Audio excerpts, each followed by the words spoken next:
Hello, I'm Nina Kaufman from AskTheBusinessLawyer.com, and I'm here at the New York Times Small Business Summit with Barry Moltz.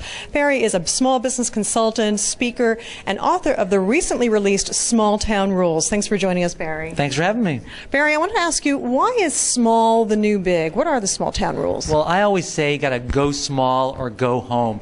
It's really important because guess what? People now value the human voice. You know, it used to be that every small business wanted to appear big, right? Guess what? Now it's the small business's revenge because every large business wants to appear small because now people, when they're making buying decisions, they don't pay attention to all that big media advertising. They really believe earned media. They believe references and referrals, what people say about them on the web. So your reputation is key. So it's just like living in a small town.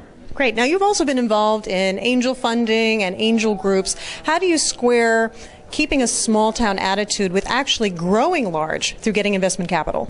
Well, I think it depends on what kind of business you're starting. Most businesses in the United States are not meant to grow large, right?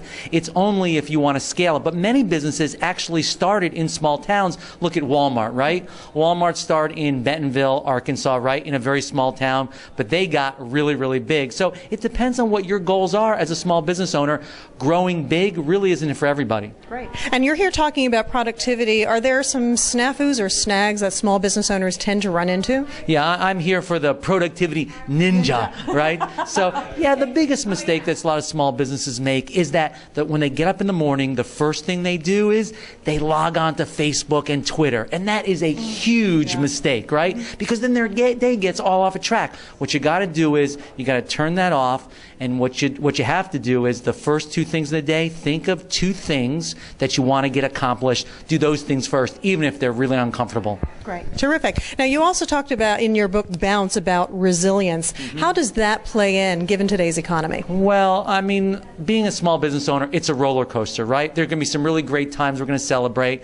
There's going to be some really bad times. And the key ingredient you have to have is you got to have this resiliency to be able to slide through both of them. Because the sound of a really good entrepreneur is the one that's able to come back, learn whatever they can. But as I say, let go and bounce and move on to another chance of success. Terrific. Well, thanks for joining us, Barry. If people wanted more information about Small Town Rules or Bounce or any of your other books, where should they find you? You can go to www.barrymoltz.com, MOLTZ.com. Terrific. Thanks again. Again, it's Nina Kaufman from AskTheBusinessLawyer.com.